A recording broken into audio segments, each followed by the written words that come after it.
Strasbourg se trouve aujourd'hui à un carrefour démocratique que l'on pourrait qualifier d'absolument décisif. Habituellement, disons que le scénario d'une élection municipale offre un paysage plutôt prévisible, Tout à fait. avec des frontières partisanes bien délimitées et des logiques nationales qui se dupliquent sagement à l'échelle locale. Mais la période de l'entre-deux tours que traverse actuellement la capitale européenne a pour ainsi dire complètement redessiné ce paysage. Absolument. C'est une période de tension politique extrême, c'est indéniable. Mais c'est aussi un moment de grande clarification. Oui, sous l'ombre imposante de la cathédrale, nous assistons à des alliances pour le moins surprenantes, des visions de la ville qui s'affrontent désormais à visage découvert. Les masques tombent, effectivement. Les stratégies de long terme s'affinent. Et il faut bien avoir en tête que les choix posés aujourd'hui, dans ces états-majors politiques, détermineront très concrètement le quotidien de centaines de milliers d'habitants. Exactement. Et ce, pour les 6 prochaines années. Au fond, le choix du maire, c'est le choix du cadre de vie. C'est précisément la mission de notre analyse d'aujourd'hui.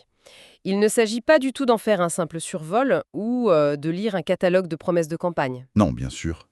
Notre but est de proposer une exploration en profondeur des programmes, des stratégies et des philosophies des trois principales listes en lice pour ce second tour. C'est-à-dire la liste de Catherine Trautmann, celle de Jean-Philippe Vetter et celle de la maire sortante, Jeanne Barseguin. Voilà, l'objectif est d'offrir une grille de lecture claire, pédagogique et bienveillante pour les électeurs strasbourgeois. Mais avant de plonger dans le vif du sujet, il est impératif de formuler une précision quant à notre démarche. Une précaution nécessaire, oui. Pour être parfaitement clair avec celles et ceux qui nous écoutent, notre but aujourd'hui n'est absolument pas de distribuer des bons ou des mauvais points. Cette élection aborde des sujets politiques éminemment clivants. Et qui implique des visions allant de la gauche à la droite de l'échiquier politique. Tout à fait. Notre seul et unique rôle est de rapporter fidèlement et d'analyser les faits, les déclarations et les propositions contenues dans les sources officielles de cette campagne. Dans le plus strict respect de la neutralité. Exactement. Bon, décortiquons un peu tout ça. La dynamique spectaculaire de ces derniers jours. Avant même de débattre des promesses concrètes pour le réseau de tramway ou la fiscalité, par exemple, Ce qui est pourtant le cœur du débat. oui, mais avant cela, il est indispensable de comprendre comment ces trois candidats se sont positionnés stratégiquement juste après l'annonce des résultats du premier tour. C'est vrai. Parce que ces alliances, ou justement ces refus catégoriques d'alliance, ne sont pas que de simples manœuvres électorales. Elles dessinent déjà l'architecture et la méthode de la gouvernance future. C'est un peu comme une partie d'échecs au fond. Sauf qu'ici, lors de cet entre-deux-tours strasbourgeois, les joueurs semblent avoir délibérément oublié la couleur traditionnelle de leurs pièces. Au profit d'intérêts purement locaux, C'est ça. Prenons le cas de Catherine Trautmann, par exemple. Arrivée en tête, elle a fait un choix très commenté. Elle a décidé de s'allier avec le candidat centriste Pierre Jakubowicz. qui avaient réuni environ 5% des suffrages. Oui, 5%. Et ce faisant, elle a purement et simplement balayé les consignes parisiennes du premier secrétaire de son propre parti, Olivier Faure. C'est une rupture nette. Elle a également rejeté toute idée d'alliance avec la France insoumise et les écologistes de l'équipe sortante. Les termes employés dans les sources sont d'ailleurs très durs. Ah oui, très dur. Elle dénonce une gestion sortante qu'elle qualifie de chaotique, et elle fustige des outrances qui fractureraient le débat démocratique. Elle va même jusqu'à affirmer que Strasbourg ne peut pas être un simple trophée posé sur l'étagère d'un bureau parisien. Et cette sémantique du trophée, elle est très révélatrice, n'est-ce pas ? Elle est cruciale. Elle illustre vraiment une volonté de sanctuariser la politique locale. De l'autre côté du spectre, l'approche est radicalement différente. Mais tout aussi instructive. Absolument. Parlons de Jean-Philippe Vetter, qui représente la majorité alsacienne et qui est arrivé en deuxième position.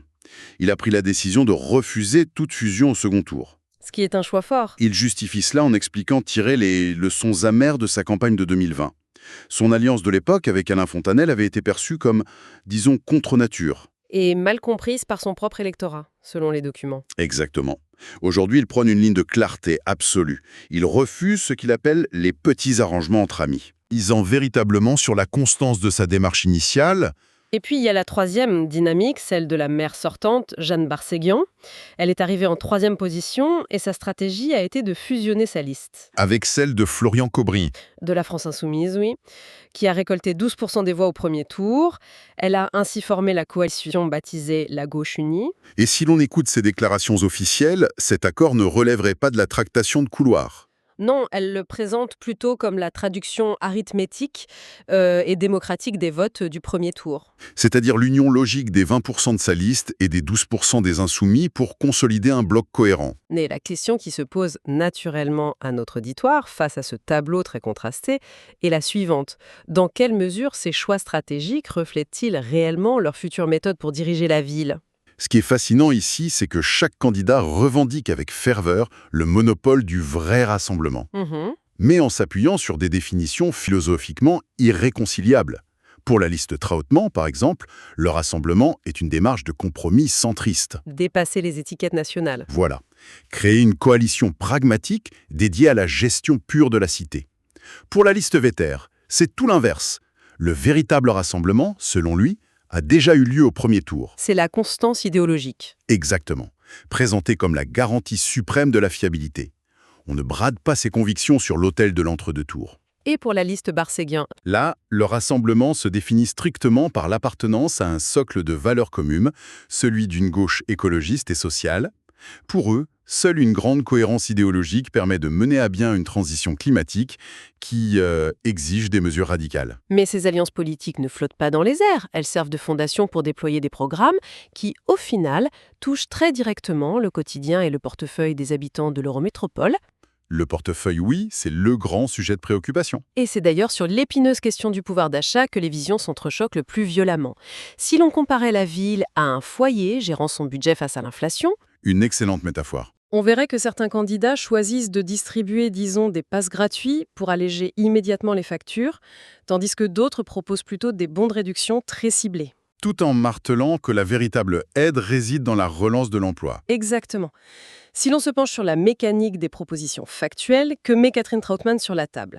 Elle propose des mesures phares de gratuité très spécifiques, notamment la gratuité du réseau de transport, la fameuse CTS. Mais uniquement pour les plus de 65 ans. C'est exact.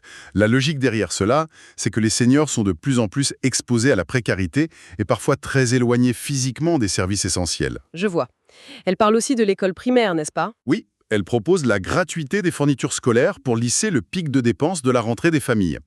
Et pour structurer cette réponse sociale, elle annonce la création d'un médiateur du logement. Un médiateur chargé de fluidifier un marché immobilier strasbourgeois que l'on sait extrêmement tendu. Tout à fait. De son côté, Jeanne Barséguian avance un panel d'aides directes d'une toute autre nature.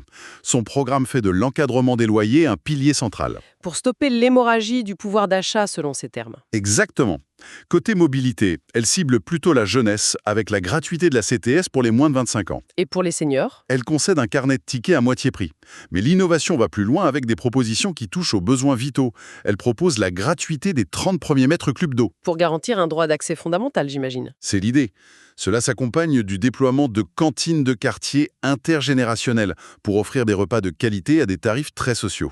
C'est là que la fracture idéologique intervient de manière très nette avec le troisième candidat. Ah oui, Jean-Philippe Vetter s'inscrit totalement en faux contre cette multiplication des gratuités. Son postulat, qu'il répète souvent lors des débats, tient en une formule simple. Rien n'est jamais gratuit. Et économiquement, il pointe du doigt le contribuable. Oui, si l'usager ne paie pas, c'est le contribuable local qui absorbe le coût via ses impôts. Il propose donc un modèle de responsabilisation financière. D'où son idée d'un abonnement CTS à 1 euro symbolique pour les seniors plutôt que 0. Exactement.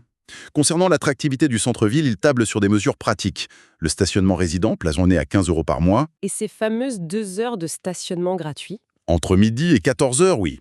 L'objectif avoué n'est pas l'aide sociale directe, mais bien le soutien au commerce de proximité. C'est ici que cela devient vraiment intéressant.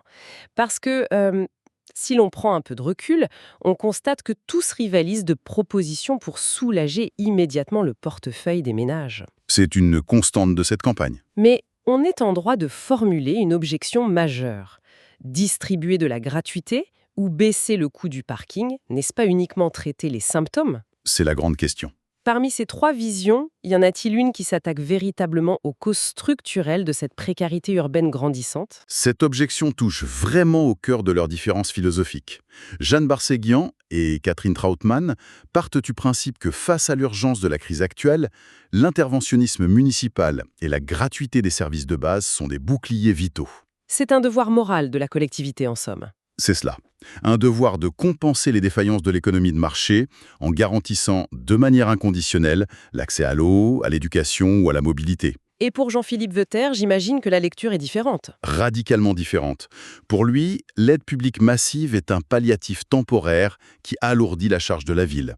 Selon sa vision, la seule véritable politique sociale pérenne, c'est la création de richesses locales. Donc soutenir les commerçants, générer de l'activité. Voilà, faciliter l'accès au centre-ville pour les consommateurs générera de l'activité, donc de l'emploi. Et c'est cela qui, au final, résoudra le problème du pouvoir d'achat à sa racine. Promettre du pouvoir d'achat, que ce soit par l'aide sociale ou la relance économique, c'est évidemment très séduisant sur le papier. Toujours. Mais cela nous précipite immédiatement vers la question sans doute la plus épineuse de cette élection. Comment finance-t-on tout cela? Le nœud gordien de la campagne. Oui, car un fait incontournable ressort des audits et des bilans, la dette de la ville de Strasbourg a tout simplement doublé en l'espace de 6 ans. Un fait qui pèse lourd dans les débats. Pour bien visualiser, reprenons notre analogie. Imaginons que la ville soit une immense copropriété nécessitant de lourds travaux. Les résidents ont 3 options sur la table. Je vous écoute. Faut-il massivement s'endetter aujourd'hui pour isoler le bâtiment et espérer voir la facture de chauffage chuter demain, comme le défend la liste Barséguian? Ou bien, faut-il restreindre drastiquement les dépenses quotidiennes de la copropriété pour éponger les dettes au plus vite, comme le suggère la liste Vetter? C'est la deuxième option. Et la troisième, faut-il remercier le syndic jugé inefficace, lancer un audit et réallouer les fonds existants pour financer les nouveaux projets, ce qui correspond à l'approche de la liste Trautmann? Cela soulève une question primordiale sur l'ingénierie financière d'une municipalité et sur la nature même de l'argent public. Parce qu'une ville ne fonctionne pas comme l'État. Exactement. Contrairement à l'État, une ville n'a pas le droit de voter un budget de fonctionnement en déficit. Elle ne peut s'endetter que pour investir. D'accord. Jean-Philippe Vetter se distingue en se présentant comme le garant d'un plan de financement précis et surtout sans hausse de la fiscalité locale. Comment compte-t-il s'y prendre face à cette dette? Son levier principal assume une certaine austérité administrative. Sur les 8450 agents que compte l'Eurométropole, il promet de ne pas remplacer 50 départs à la retraite chaque année. 50 départs non remplacés par an. L'objectif est d'effacer progressivement les quelques 300 embauches effectuées sous le mandat sortant, des embauches qu'il dénonce comme créatrices d'une bureaucratie paralysante. Une bureaucratie qui, selon lui, assèche les capacités d'investissement de la ville. C'est son argumentaire, oui. Mais attendez, il faut tout de même s'interroger sur l'impact d'une telle mesure. Bien sûr. Ne pas remplacer 50 agents par an, sur un tableau Excel, cela permet de dégager des marges de manœuvre financières évidentes. Mathématiquement, oui. Mais dans la réalité d'un service public, est-ce que cela ne se traduit pas inévitablement par des délais rallongés pour obtenir un permis de construire ou des crèches qui réduisent leurs horaires, ou même un entretien moins régulier de l'espace public? C'est une excellente question. Comment absorbe-t-on cette baisse d'effectifs sans dégrader le service aux habitants? C'est exactement le procès que lui font ses adversaires politiques. Son argumentaire, en retour, est qu'il cible spécifiquement la strate administrative. Les postes de gestion, en somme. Oui, les postes d'ingénierie créés récemment pour préserver, dit-il, les agents de terrain. Et comment réagit Catherine Trautmann face à cette logique de réduction des effectifs? Elle refuse catégoriquement cette logique de coupe linéaire. Sa méthode repose sur un autre mécanisme, le déclenchement immédiat d'un audit externe et indépendant des finances métropolitaines. Un audit, d'accord. Mais pour trouver l'argent où? Elle veut financer son programme social en chassant le gaspillage. Et elle est très précise dans ses exemples. Elle pointe du doigt des chantiers mal calibrés. Lesquels, par exemple? Elle cite les travaux de la rue Mélanie qui ont dû être repris, ou encore la prolifération d'aménagements urbains dits éphémères qu'elle juge coûteux et inefficaces. L'idée est d'optimiser le budget existant plutôt que de réduire la voilure humaine. Je comprends. Et puis, il y a la position de Jeanne Barségian qui prend le sujet de la dette totalement à contre-pied. Ah, elle n'esquive pas du tout cette question du doublement de la dette. Elle l'assume totalement. Elle refuse de la considérer comme un fardeau. Ou comme une erreur de gestion, oui. Dans son logiciel politique, cet argent emprunté est un investissement de rattrapage d'une urgence absolue. L'urgence climatique, principalement. Tout à fait. Pour elle, s'endetter aujourd'hui pour financer la rénovation thermique des groupes scolaires ou étendre le réseau de tramway, c'est ce qui permet d'éviter la banqueroute climatique de demain. C'est un pari sur l'avenir, mais y a-t-il une logique financière derrière? Elle avance un argument comptable intéressant. Elle affirme que les bâtiments déjà isolés génèrent d'ores et déjà 15 à 20% d'économies annuelles sur les fluides et l'énergie. Ce qui, à terme, finirait par rentabiliser la dette contractée. C'est sa démonstration, oui. Nous sommes donc face à 3 doctrines budgétaires irréconciliables. La dette vue comme un péril mortel qu'il faut juguler par l'attrition de la masse salariale. La dette vue comme le sous-produit d'une gestion défaillante qu'une rationalisation drastique pourrait corriger. Et la dette assumée comme un bouclier climatique et social inévitable. Exactement. Or, ces masses financières considérables, qu'elles soient issues d'économies ou de nouveaux emprunts, ont pour vocation de se matérialiser concrètement sous nos yeux. Dans la ville? Oui, dans l'espace public, dans nos rues. C'est là que les visions de la sécurité, des déplacements et de la nature s'affrontent de la manière la plus spectaculaire. C'est très clair. Prenons le dossier de la sécurité qui est devenu, disons-le, tout à fait central dans cette campagne. Les contrastes entre les projets sont saisissants sur ce point. Le programme de Jean-Philippe Vetter porte une ligne très régalienne, n'est-ce pas? Très régalienne. Il annonce le doublement pur et simple des effectifs de la police municipale. Rien que ça. Ce qui est massif. Et il couple cela à des arrêtés interdisant la mendicité agressive et l'occupation abusive de l'espace public. Le but affirmé est de restaurer ce qu'il nomme le droit à la tranquillité. L'approche de Catherine Troutman semble un peu plus ciblée géographiquement si l'on regarde les documents. Oui, elle propose de créer une brigade dédiée exclusivement à la sécurisation du réseau de transport en commun. Un point noir selon elle pour le sentiment de sécurité des usagers. Et pour la gauche unie de Jeanne Barséguian? Là, la doctrine penche davantage vers la prévention. La priorité affichée est le déploiement massif de médiateurs de rue pour désamorcer les conflits. Sans renfort policier. Elle soutient cela par la création d'un poste mobile de police municipale censé recréer de la proximité dans les quartiers périphériques. Mais l'approche reste préventive. Toutefois, il est fascinant de noter qu'au milieu de ces divergences profondes, un consensus rare émerge entre les listes Vetter et Troutman sur un point très précis. L'éclairage. Oui, toutes deux s'accordent sur la nécessité impérieuse de rétablir l'éclairage public nocturne. Estimant que l'obscurité nourrit mécaniquement l'insécurité ressentie. Si la gestion de la sécurité divise, la conception même de l'aménagement urbain et de l'écologie polarise tout autant le débat. Ah, la place de la nature en ville. Catherine Troutman introduit par exemple dans son programme une norme urbanistique très spécifique, importée des pays nordiques, la fameuse règle des 3, 30, 300. Un concept très intéressant. L'engagement, c'est de garantir que chaque habitant puisse voir 3 arbres depuis sa fenêtre.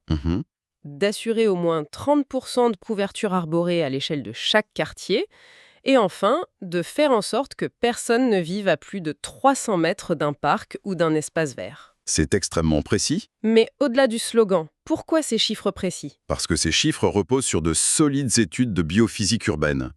Voir 3 arbres, cela participe concrètement à la santé mentale et à la réduction du stress. D'accord. Et les 30%? Ce seuil de 30% de couverture arborée, ce que l'on appelle la canopée, c'est le point de bascule scientifique permettant de faire chuter la température ambiante d'une rue de plusieurs degrés lors d'une canicule. C'est énorme.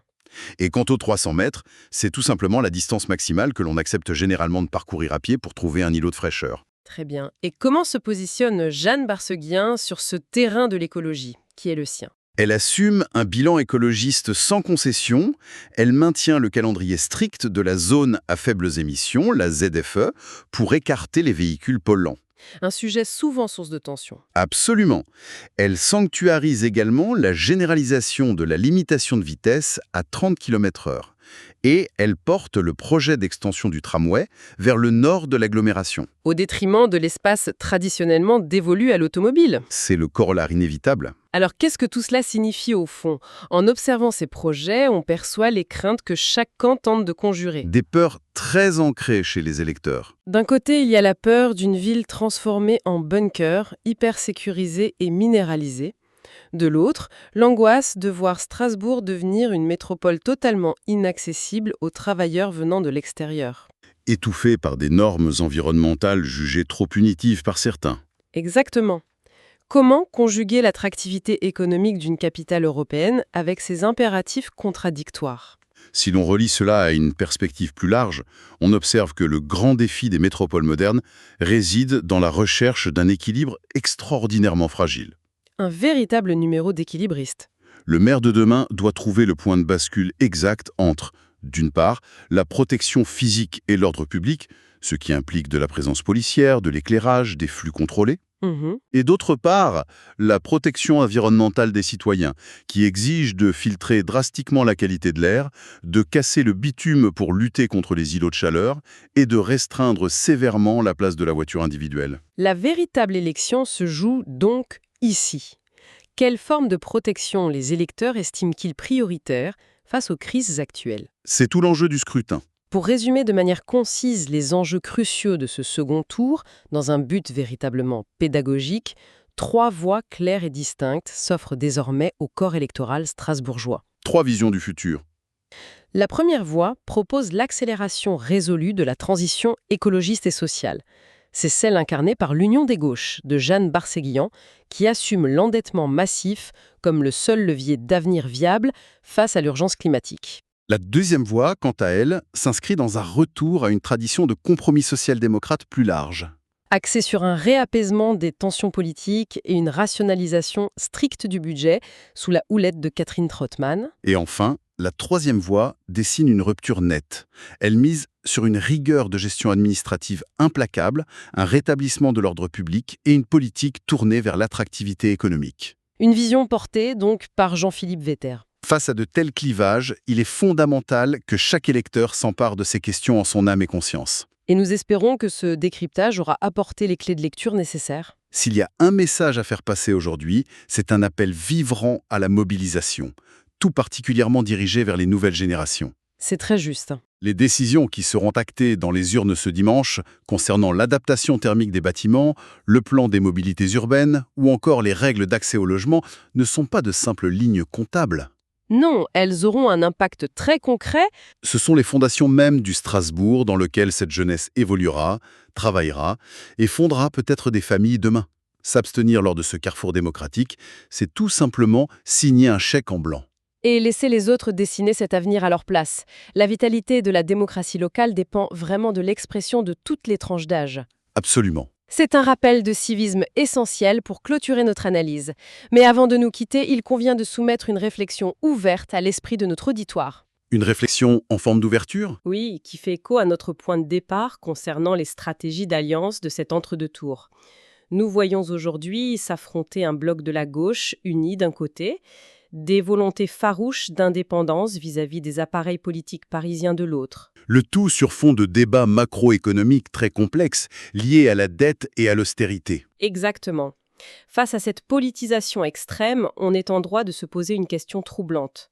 Le concept même d'une élection municipale axée sur un projet purement local, centré pragmatiquement sur la gestion des écoles, la propreté de la voirie ou l'entretien des parcs, est-il en voie de disparition définitive ? C'est une vraie question sociologique. Les campagnes des grandes métropoles, comme Strasbourg, ne sont-elles pas devenues, inévitablement, les répliques miniatures des grandes fractures idéologiques nationales ? C'est le grand paradoxe de la décentralisation aujourd'hui. La réponse à cette interrogation appartient désormais aux électeurs. Face à cet échiquier dont les pièces et les couleurs ont été rebattues, c'est à eux et à eux seuls de jouer le dernier coup.